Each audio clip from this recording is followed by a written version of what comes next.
Queridos amigos, amigas, companheiros de doutrina, companheiros e companheiras de doutrina, é com muita alegria que nós retornamos nessa casa e que nós agradecemos o convite e esperamos aproveitar ao máximo esse tempo de reflexões.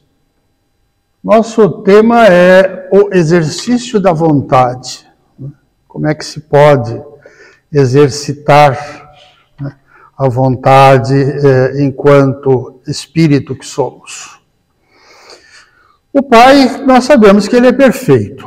Não é? O Pai, na sua sapiência, profunda sapiência, na sua profunda sabedoria e justiça, não é? Ele criou os espíritos dentro de um projeto muito sábio, muito equilibrado e, acima de tudo, com muita liberdade para que esses seres criados, proto-espíritos, quase ser, como fala Joana de Ângeles, para que estes seres que serão espíritos possam ser copartícipes, né, na manutenção, na guarda, na evolução de todo o universo, no instante que nós estivermos lá na condição de espíritos puros, né, porque hoje nós estamos ainda tateando o nosso começo. A todo momento a gente ainda tem aquelas recordações, né, dos momentos mais primitivos em que estávamos tomando a matéria. O Pai fez de nós espíritos como se fossem livros, todos com as páginas em branco. Eu acho que isso é uma boa analogia, mas nos permitiu que criássemos, o que Ele nos permitisse criar, múltiplos volumes, que nós vamos chamar de encarnações. A gente vai aprendendo cada vez mais, vai se aperfeiçoando, recebe outra oportunidade na matéria, e assim nós vamos, né, aperfeiçoando a nossa maturidade, porque é efetivamente na matéria que nós polimos a nossa pedra bruta, né? É na matéria que nós temos que defrontar o outro, é na matéria que nós temos que respeitar o outro, é na matéria que nós temos que nos preocupar com fome, com sede, com sono.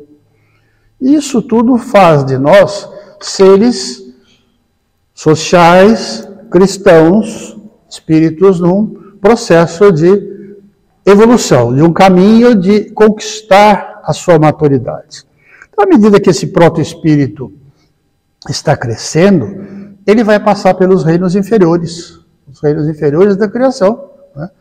Porque é ali que nós vamos começar a ter os sentidos, né, a ação, né, desses instintos, e aí nós ganhamos o instinto de sobrevivência, que aparece naquele instante que nós estamos naqueles degraus inferiores, né, galgando aí a partir do mundo inferior, até chegarmos ao mundo dos espíritos. Enquanto nós estivermos nesse mundo, digamos, inferior, nessas classes, né, do reino animal, crescendo, etc., como a gente vê bem isso na Gênese, nós não somos nem sequer um espírito simples e ignorante. Nós somos um quase ser. Nós somos um protótipo, que vai ter que crescer, e vai conseguir crescer quando exposto à matéria. Pelo aquilo que eu lhe falei, né?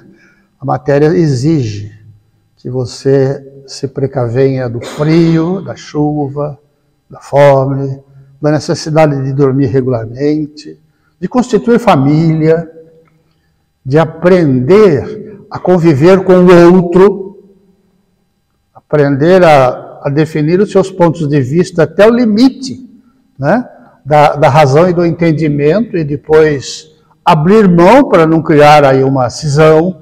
Todas essas coisas nós aprendemos na matéria. A matéria é a pedra polida, né, que vai nos fazer aprender a ter esse conceito maior, né, de seres que vão se tornar sociais, né, vão se tornar homens, que é um germe, é um ser em perpétua criação, em perpétua construção.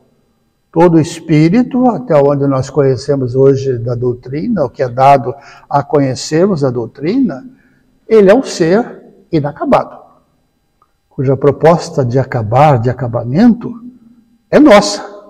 E essa é a grande virtude, essa é a grande bondade do Pai. Ele podia ter nos criados assim, robozinhos, pré-programados, e nós íamos passar uma vida de robozinhos. Mas ele resolveu nos dar a possibilidade de crescer, de analisar, de ter um direito a alguma coisa que é bastante perigosa quando não se sabe usar.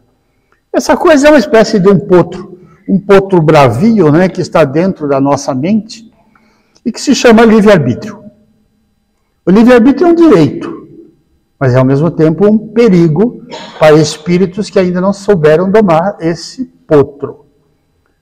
Porque perante o livre-arbítrio e perante a liberdade que o Pai nos dá para criar, nós podemos fazer, podemos deixar de fazer. Essa é a liberdade, esse é o livre-arbítrio. Só existe livre-arbítrio quando eu tenho duas condições. Quando eu entendo conscientemente do que eu estou decidindo e quando eu decido por uma ao invés da outra. Isso é o livre-arbítrio. Concordam comigo que isso é, de certa forma, perigoso para o espírito que está começando, né? Ele pode, usando desse direito, tomar o caminho errado. Mas o Pai nos dá as outras vidas, o Pai nos dá as ferramentas, né, de reeducação. Para isso o Pai nos dá a dor. O despertador de que alguma coisa está errada e que nós temos que voltar. Temos que analisar, temos que estudar, temos que aprender, temos que resgatar e seguir para frente, né? Mas a gente não pode, o livre-arbítrio se explica, porque nós não podemos evoluir apenas ouvindo, né? Tantos falam nos caminhos, mas quase nenhum deles está seguindo o caminho. A proposta é que nós escolhamos o nosso caminho, né? Claro, influenciado pelas boas obras da doutrina, pelo Evangelho, etc., mas com a liberdade. Nós não somos robozinhos. Eu vou para cá. Não. Alguém me falou no centro que eu tinha que ir para lá. Então eu vou para lá. Tomar essa decisão, esse realizar, esse fazer, é a prática. E a prática implica em duas possibilidades, acertar ou errar. Mas a prática é necessária para se evoluir. Não se evolui só com a teoria. É preciso aplicar a teoria. É por isso que as disciplinas, as disciplinas mais complexas, né, principalmente de faculdade, etc., quando ela encontra uma disciplina de uma certa importância dentro da formação daquela carreira, e que tem aspecto prático e teórico, tem duas disciplinas, dois professores, duas aulas, o aspecto prático e o aspecto teórico. Porque quando nós usamos esse conceito, né, da teoria para a prática, nós estamos transformando informação em conhecimento.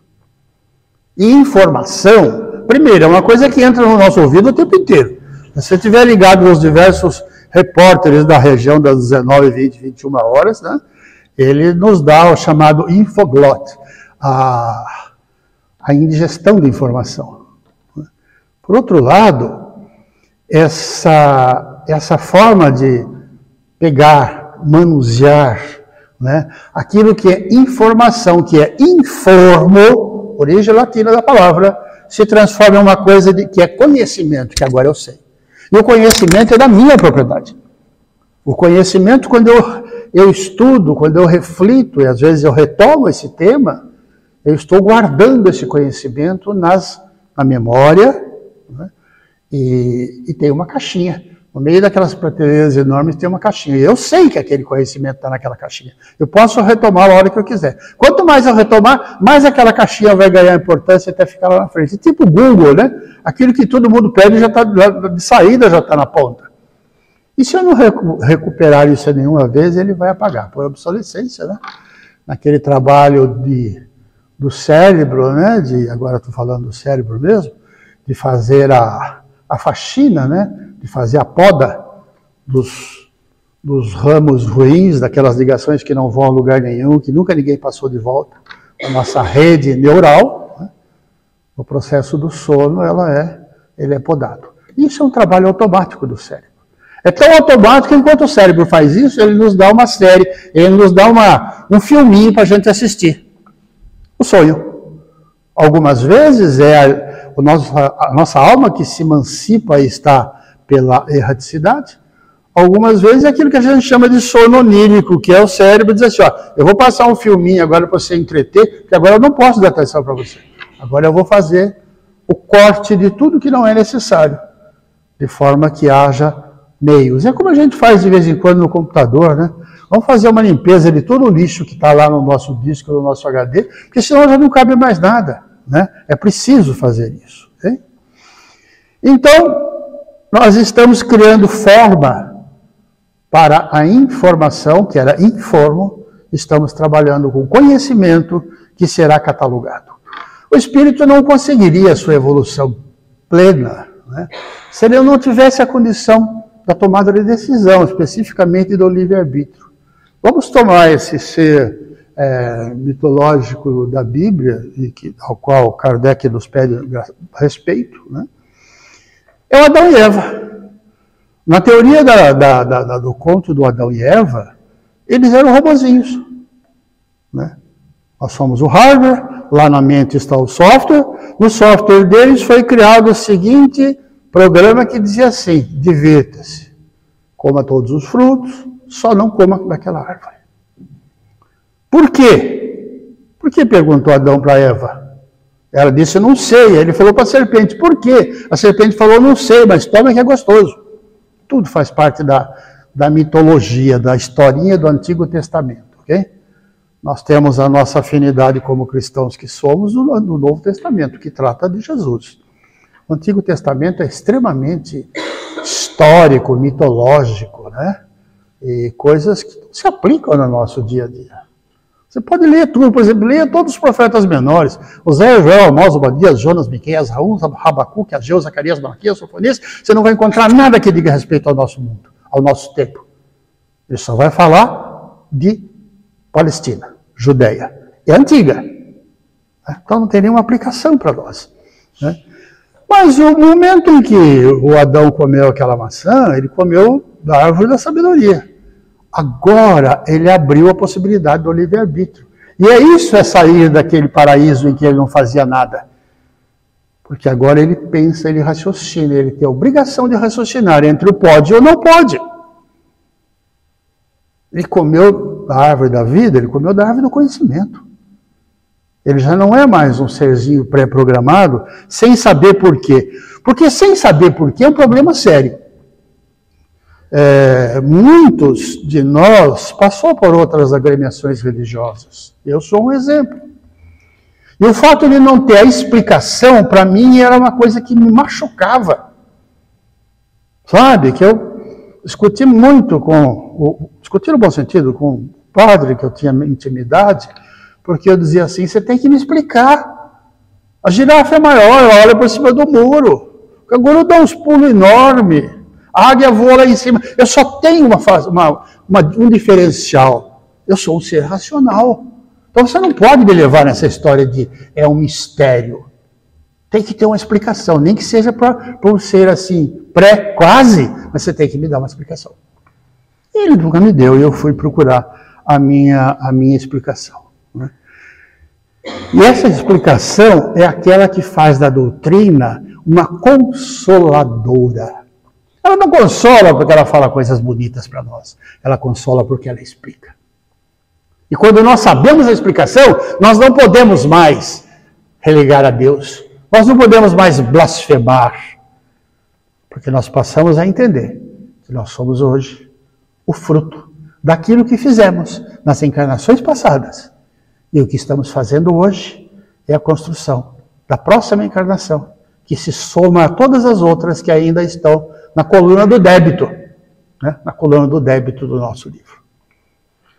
Então, o livre-arbítrio é um direito, ele é um direito perigoso, sim, porque inclusive a própria definição requer o conhecimento. Alguém que toma uma decisão sem o conhecimento não é livre-arbítrio. É influência do meio, é a legislação, é o pai que mandou, enfim, não é livre-arbítrio. Para ser livre-arbítrio tem que ter entendimento do que ocorre, das duas possibilidades e tomar uma das duas. Perigoso, mas qual a mãe, qual o pai que impediria seu filho de sair de casa, porque o mundo lá fora tem esses instantes de decisão, e quer o seu filho, a sua filha tenha qualquer idade, ele toma essas decisões o tempo inteiro. Primeiro com as mais simples, depois com as materiais, em seguida virão as morais, que é o âmbito efetivamente da doutrina, de tomar essa decisão de cunho moral, né? Mas o pai e a mamãe não diria, você não vai sair, eu não vou deixar você sair, porque lá fora o mundo é perigoso. Eu lembro em Samitiba, né, um psicólogo, educador, e ele diz assim, navios foram feitos para o mar. Navios não foram feitos para ficar no porto. E embora o mar seja perigoso, essa é a finalidade do navio. Navegar. Essa é a finalidade que nós queremos para todos os nossos filhos e filhas. Que eles estejam aptos, adaptados, socializados, prontos para estar no meio social, estar no meio profissional, estar no nosso meio familiar. Enfim, aquela construção do homem, que é um ser em perpétua construção. Esse livre-arbítrio, ele tem um freio, porque o pai sempre colocou as coisas na balança, uma equilibrando a outra. O livre-arbítrio, ele se equilibra com a lei da causa e efeito. Posso fazer o que eu quero? Posso. Vou responder pelo que eu estou fazendo? Certamente. A semeadura é livre, a colheita é obrigatória. Se você escolheu errado, porque você ainda não se armou dos conhecimentos necessários para tomar essa decisão, ou armou, mas as paixões, os vícios anteriores não te deixou tomar essa decisão, você vai para a balança de causas e efeitos. Você terá que reaprender, você terá que ser reeducado. E aí, em muitos casos, vem o despertador. A dor que desperta. A dor que nos mostra que há algo errado conosco, com a nossa formação, e que nós precisamos trabalhar nessa reconstrução. Não é? Os maiores impedimentos do boa tomada de decisão no livre-arbítrio estão no conhecimento e no equilíbrio. O equilíbrio implica em não vícios, em não repetir aquelas ações do passado. Não é? Implica em retomar a zero e pensar, posso fazer isso, posso fazer aquilo. Ou, como diz Paulo, posso fazer tudo, mas nem tudo me convém. Então, se eu posso fazer as duas coisas, qual delas eu devo fazer pensando na moral? Porque é nessa questão de maturidade espiritual que o livre-arbítrio se emprega dentro da doutrina. Livre-arbítrio é um conceito que os filósofos mais antigos já usaram. O livre-arbítrio está na literatura, assim, numa grandiosidade. Mas para nós, dentro da doutrina espírita, ele é o livre-arbítrio da nossa tomada de decisão, do dia a dia, que tem comprometimento moral. As coisas que vão afetar, positiva ou negativamente, a nossa busca pela maturidade. E vamos chegar até o máximo do perigo, que é aquele nosso irmão, que é carregado dos vícios do passado, que repetindo as mesmas tendências na presente encarnação, e que talvez repetindo um ato extremamente o máximo da ofensa para com ele mesmo, até para com o pai, este cidadão que pratica o suicídio, que provavelmente não é a primeira vez. Ele só está se deixando levar pelas tendências do passado. Então, dentro desse nível de liberdade, a última que se pode romper é fazer o suicídio.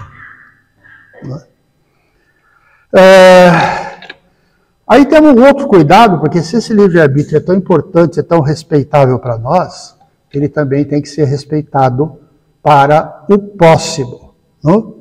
E para o próximo, tudo é possível. O próximo, nada é impossível, nada é previsível. Porque dentro das possibilidades do livre-arbítrio dele, ele pode tomar a decisão que melhor lhe convém. Né? E o próprio professor, que trabalha com um aluno 1 ano, 2 anos, às vezes até 4 anos. E de repente o aluno não está seguindo aquela diretriz, aquela noção de profissionalismo, de profissão, de ética. Infelizmente, é o livre-arbítrio do aluno. Ele não tem a maturidade suficiente para exercer isso. Infelizmente, muitas vezes ele está se formando numa daquelas profissões que nós consideramos sagradas. Porque trabalha com o ser humano. Não é? E antes da gente tocar um ser humano, nós temos que ser também um ser humano. Jung. O livre-arbítrio não é um elo de uma cadeia. Não o que está acontecendo agora é que venha lá do anterior, do anterior, do anterior. O livre-arbítrio é um evento isolado, autônomo, na cadeia da nossa vida. Pode ser que nós estamos patinando em conceitos que nós não sabemos e na área em que nós e os nossos mentores escolheram para o nosso projeto reencarnatório. Mas não é necessariamente que um elo puxe o outro, porque esses elos são isolados e são autônomos. A responsabilidade de um não é ligada com a do outro elo. E a minha responsabilidade não é ligada com a responsabilidade dele. Nós praticamos o crime juntos, mas ali a minha tomada de livre-arbítrio transfere para mim num julgamento de causas e efeitos, e a dele para ele no julgamento de causas e efeitos. Não tem esse negócio do tribunal, né, que junta os processos e faz. Não, cada um de nós tem que responder por aquilo que fez. Não divide a pena, né? Não divide a soma. Então, o que nos tira do bom caminho do livre-arbítrio? A criança com uma pedra na mão, na frente da janela, né? Na rua ali, mas na frente da janela, daquele vizinho ranzinza, que quando a bola cai lá, ele xinga, ele corta com a faca. O adolescente, que recebeu depois várias vezes aquele convite insidioso de provar uma droga, porque fazendo isso, ele se nivela ao que o que o oferece, e a turma ao qual ele pertence está lá tentando conquistá-lo para esse conjunto de adictos. E é o livre-arbítrio. Que muitas das nossas crianças tomam essa decisão no ensino médio. Eu diria que até antes que isso. Nós tínhamos um lar em Limeira chamado Lar Espírita Ernesto Kiel, e muitas vezes nós fomos nas escolas para receber a comunicação da professora que estava nos chamando. E um dia a gente comentou com droga, porque de vez em quando passava traficantes que ficavam na frente da casa tentando cooptar um dos nossos internos para ser aviãozinho. E a professora chamou, era eu e o Fernando, ela chamou a gente na janela e falou, vem aqui. E abriu, você está vendo aquele grupo ali? Está vendo aquele grupo ali? São os traficantes vendendo droga. Eles não estão só fora da escola, eles estão na sala. A professora não toma nenhuma providência, porque isso é risco de vida para ela. Então, esse livre-arbítrio do experimentar e não experimentar, ele encontra nossas crianças mais cedo. Só permitam dar um conselho. Não digam que é ruim. Não digam que ele vai vomitar 3 dias. É exatamente o contrário. Digam que é prazeroso, tão prazeroso que ele não vai conseguir se livrar a hora que ele quiser. Porque muda a neuroquímica dos seus transmissores, dos neurônios do seu cérebro, e aí ele vai precisar daquilo. Então, no começo ele é prazeroso, depois ele é necessidade para se manter vivo, para não entrar naquela crise de abstinência, de abstenção. Né? Pode ser um jovem casado, aquele que acabou de receber o seu pagamento e no caminho para casa é lembrado de que ele podia bem fazer uma fezinha naquele dinheiro, como ele fazia quando ele era solteiro, lá na corrida dos cavalos, apostando nos cavalos. Às vezes ele não consegue controlar o seu vício. E aí está criado um problema seríssimo para esse casal, para essa família.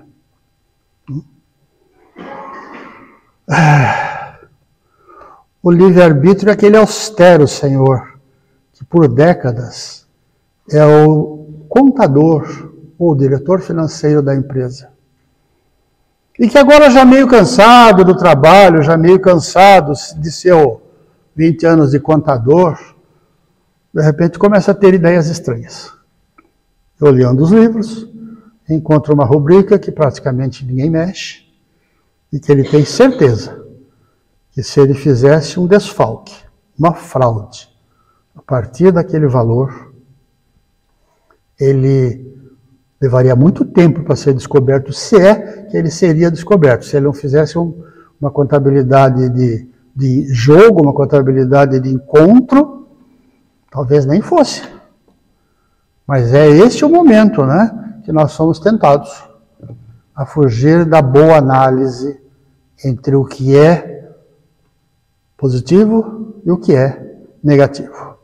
Vamos chegar agora no cerne do problema que eu trouxe aqui para a gente refletir, que é o seguinte. Há um ditador, todos nós conhecemos, ele está num imenso país, apesar de ele ser chamado de presidente, é um país totalitário, nós conhecemos o nome dele, né? O senhor Putin, e com todo o processo totalitário de não dar muitas informações e muitas liberdades para aquele povo, né?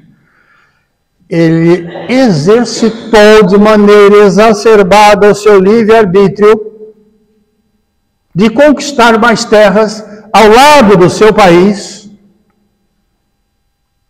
mesmo acabando com vidas de homens, mulheres, doentes, inválidos, crianças, patrimônio pessoal e o patrimônio nacional daquele país, daquelas crianças.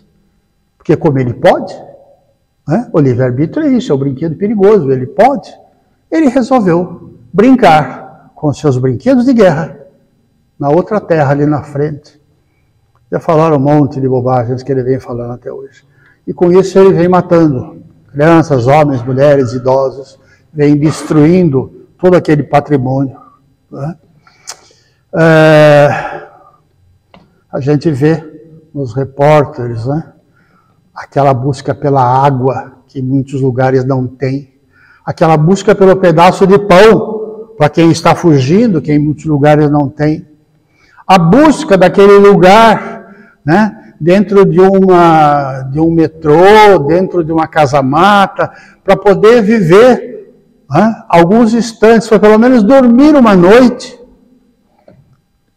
sabendo que não será morto por um bombardeio no decorrer daquela noite. É isso que está movendo aquele povo.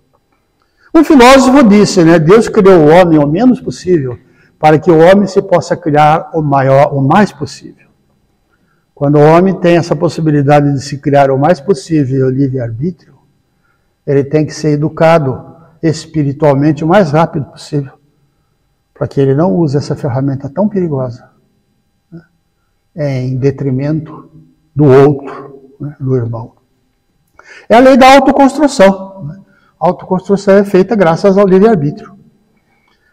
E para livre-arbítrio, o espírito tem que ser consciente, tem que ser racional E tem que ser capaz para tomar A ou B de decisão. Aplicando da maneira correta, no começo nem tanto, ele vai chegar um dia em que o amor substitui o perigo do livre-arbítrio. Porque aí o lado do amor será sempre o lado campeão nas tomadas de decisões. E não será mais uma tomada perigosa. Um erro pode doer. Um erro pode exigir reparos. Um erro pode nos colocar em uma prova de aprendizagem. Mas é para isso que a dor existe. O despertador, para nos lembrar que alguma coisa está errada. É um processo educacional que se inicia pela dor, né? Porque a dor ela é transformadora, né, de natureza educacional. Nem sempre nós entendemos assim. Mas quando nós encaramos de uma maneira cristã, de uma maneira positiva, né, o que se obtém dessa dor é cura, é esclarecimento, é consolação. E o espírito evolui, então, aquilo que importa, a sua maturidade espiritual. É como se fosse uma ostra. Ela está lá no oceano, de vez em quando ela abre a válvula, né, para deixar entrar água, para que ela possa tirar os nutrientes. Mas em um instante entra um grãozinho de areia. Embora esse grãozinho de areia seja muito pequeno em relação à ostra, né, que é aquele corpo gelatinoso, mole, etc., aquele grãozinho de areia tem arestas e pontas finas que machucam, que cortam. E talvez se o livre-arbítrio do homem estivesse ali, o homem começasse a bater o pé, né? Não posso, não é assim. Não sei por que não. O instinto da ostra, porque o instinto também é importante, e o Kardec nos diz, os espíritos disseram a ele, né?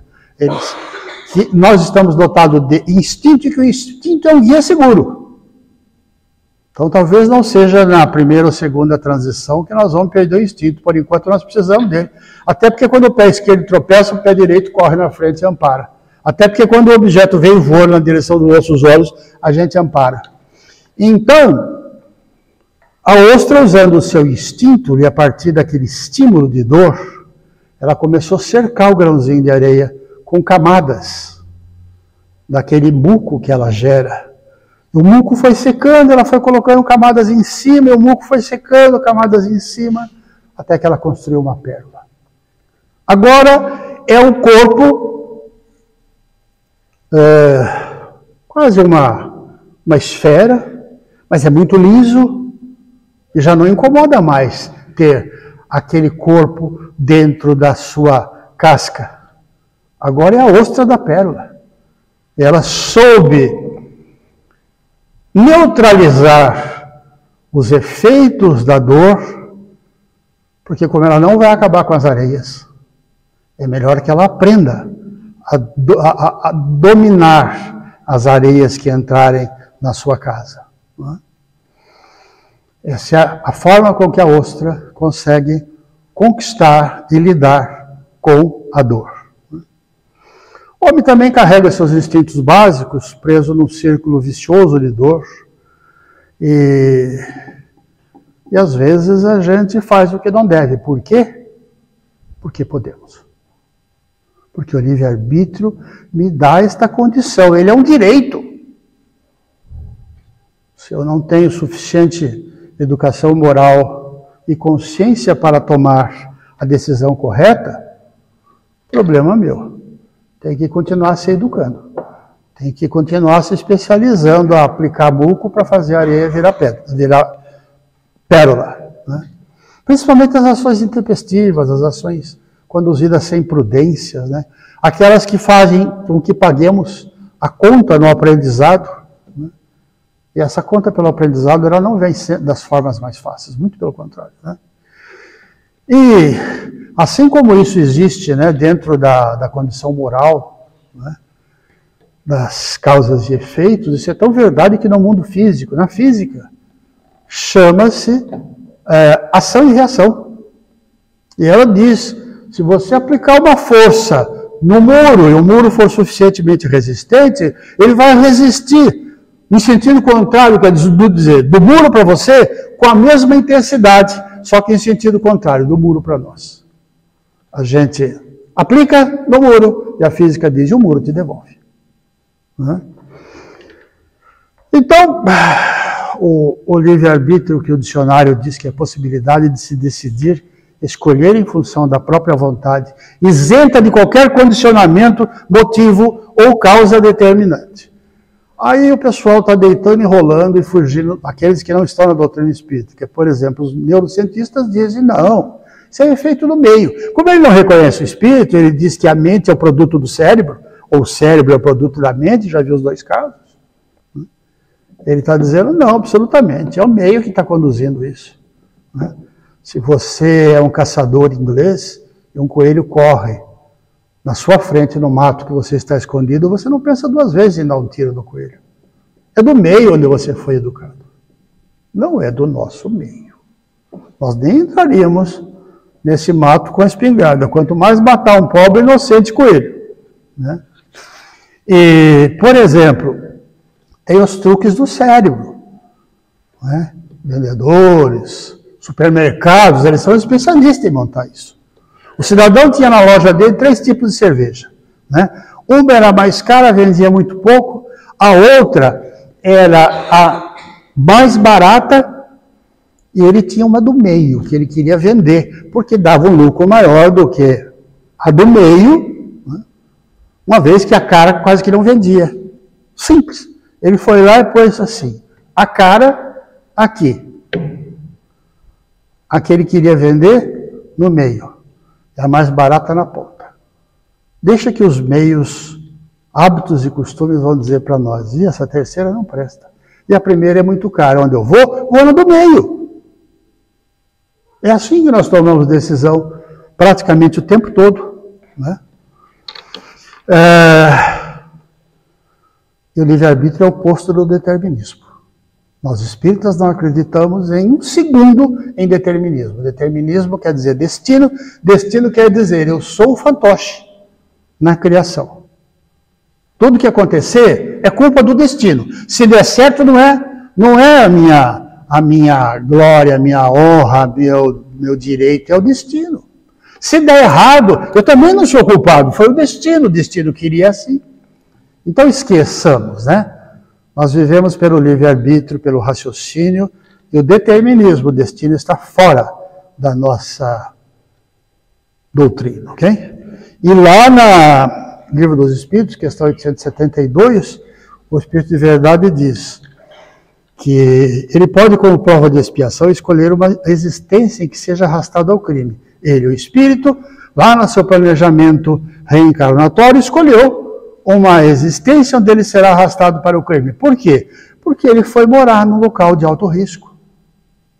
Porque as pessoas da sua família, o seu irmão, o pai, etc., todos eles estão convivendo com aquele ambiente de alto risco. Mas, diz o Espírito de Verdade, mas ele sempre terá o seu livre-arbítrio de agir ou não agir.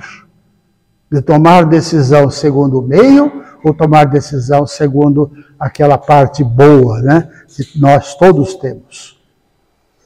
E aí ele fala, o Kardec, a fatalidade só existiu na escolha que o espírito fez no seu plano reencarnatório. Então, de acordo com o plano reencarnatório, ele vai nascer ali. Você vai dizer, por fatalidade? Não, por escolha. É também o livre-arbítrio no momento de fazer o seu planejamento reencarnatório. Bem, então, eu estou aqui para aprender, estou cuidando do meu despertador, quero chegar o mais rápido possível numa condição mais livre, de tomada de decisão de maior alto nível, mas para isso eu preciso do conhecimento. E conhecimento, cada um absorve quanto quer. É como se eu estivesse acampado num lugar que eu precisasse andar 5 quilômetros para chegar no rio e pegar água. Se eu levar uma canequinha, eu vou ficar o dia inteiro indo no rio pegando água. Se eu encontrar um galão desse tamanho, é provável que eu vá uma vez por dia. Se eu puser 2 galões num cabo e pendurar, é capaz de eu ir tomar aquela água a cada 2 dias. Porque, no fundo, nós escolhemos o recipiente. Quanto cabe no nosso recipiente de conhecimento, de experiências, é a opção que nós fazemos. Entre ler o livro espírita, entre refletir na prece, sentar lá na televisão e ficar assistindo aquelas coisas, né? Voltando lá à Ucrânia, né? A gente vê pessoas que só sobrou a vida e a coragem. E, claro, sobrou o lado bom da tomada de decisão que eles ainda têm. E aí eles procuram compartilhar. E você vê que quem ajuda e o que está sendo ajudado estão ambos muito cansados, feridos material e moralmente. Mas o que consegue andar melhor, fala para a senhorinha de idade. Nós vamos fazer isso junto. Eu não desisto se você não desistir. E lá vão elas. E ele consegue ampará-la para passar naquela tabuinha, naquela água que passa embaixo. E ele segurando a mulher naquela tabuinha é o alvo perfeito para ser atingido. Mas nós fizemos uma proposta de chegar juntos. Eu não desisto se você não desistir. Passa e eu estou indo atrás de você. Né? E também vemos ameaças de armas atômicas. Puxa vida, eu pensei que isso já tinha acabado. Nós pensamos que isso já tinha acabado. Não é verdade. Elas ainda existem em grande quantidade nos arsenais atômicos. Né? E prova que o desenvolvimento econômico e o desenvolvimento tecnológico não resolveu o problema de convivência pacífica entre os homens aqui na nossa Terra. Parte da nossa humanidade usa esses conhecimentos com sabedoria e com amor. A outra parte ainda vive no tempo da barbárie e está procurando o porrete mais forte, o porrete mais longo, aquele em que eu possa, né, dominar os meus adversários. Existem remédios maravilhosos, técnicas maravilhosas? Sim, existem cirurgias robotizadas. Para os nossos pequenininhos, talvez nenhum band-aid. Essa tecnologia que a gente tanto fala e tanto apregoa, ela está reservada para uma camada da sociedade, para uma elite muito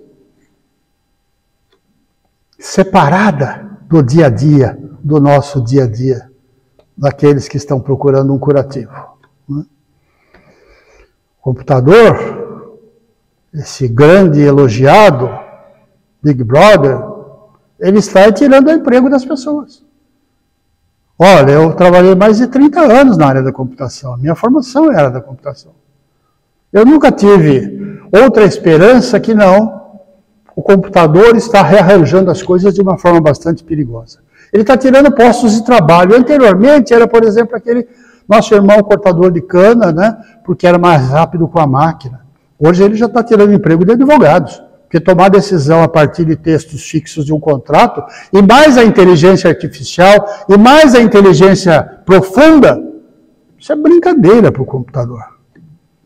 Ah, mas aquele cidadão que saiu daquela função, ele vai ser reaproveitado. Como? Ele já estava numa condição muito de início de escala. Vamos reaproveitá-lo como? Se todo mundo quer os benefícios da automação? Como ele vai poder levar para sua casa o salário digno para poder trazer o pão honrado para os seus filhos? Bem, meus queridos amigos, eu acho que tudo se resume, né, em saber tomar a decisão, né, deixando de fora a paixão e usando o raciocínio, aquele raciocínio crítico que a doutrina nos ensinou, que o Kardec tanto, né, repetiu conosco. Para que esse livre-arbítrio não seja mais, né, obstaculado pela cegueira do poder, não seja mais invertido pela inveja do outro, não seja mais o motivo de briga, né, pela vingança com o outro, não seja mais o ódio que ocupa o espaço da nossa mente, porque eu me senti inferiorizado com o outro. Não seja mais o desejo de ganhar da forma mais fácil possível, para atender os instintos da ganância. Okay? Então, nós vamos encerrando aqui, lembrando que Romanos tinha uma frase, violenta non durante, isso em latim, que significa coisas violentas não duram. Engraçado. O Império Romano, que no ano 600 e qualquer coisa terminou, aquele que era tão grande que havia sempre um país com a luz do sol, entre o que estava entre a Britânia, a Inglaterra, passando pela Germânia, chegando lá no Egito, chegando lá na Turquia, né? E mais a costa norte da África. Eles que só construíam coisas a partir da violência, tinham o significado de violenta não durante. A violência não perdura. Mas eles se esqueceram disso. Né? Eles não se aperceberam dessa máxima e mantiveram a constante das conquistas no fio da espada. Terminaram. Né? E um momento, então, de evolução, o homem vai deixar de ter os seus olhos voltados para os bens materiais. E nesse momento, quando ele começar a questionar o porquê de tanta arrogância, de tanta fartura, ele vai começar a voltar os olhos para dentro de si. E lá dentro ele vai encontrar o eu espiritual. Lá dentro ele vai despertar a sua consciência, o seu juiz íntimo. Ele vai começar a perceber, vai começar a ser conduzido a parar de pensar para fora, para a materialidade, e pensar para dentro, para a espiritualidade. Ok? E aí o objeto da conquista será ele mesmo. E com isso ele vai ter burilada a sua liberdade de tudo poder. Né? Quando o mestre veio a esse nosso planeta, né, os evangelhos, e não importam quais deles, mesmo aqueles que foram escritos 400 anos depois, né, da aparição de Jesus, dizem que numa manhã gloriosa o planeta resplandecia de seres angelicais que desciam em correntes, cantando: bem-aventurados os mansos, porque eles possuirão a terra. Esse é o canto da vinda de Jesus. Bem-aventurados os mansos, porque agora nós temos o nosso grande mestre que vai nos ensinar essa piedade, essa bondade, esse amor, e é com isso que nós vamos possuir a terra. Também outros trechos nos dizem, né, que outros anjos, outros grupos de espíritos angelicais cantavam paz na terra aos homens de boa vontade. É isso que Jesus nos traz. É essa boa vontade de vencer todas as dificuldades, de usar todas as dores como reeducação e chegarmos ao domínio do amor. Como Jesus nos lembra, eu vos dou a paz, eu vos deixo a minha paz.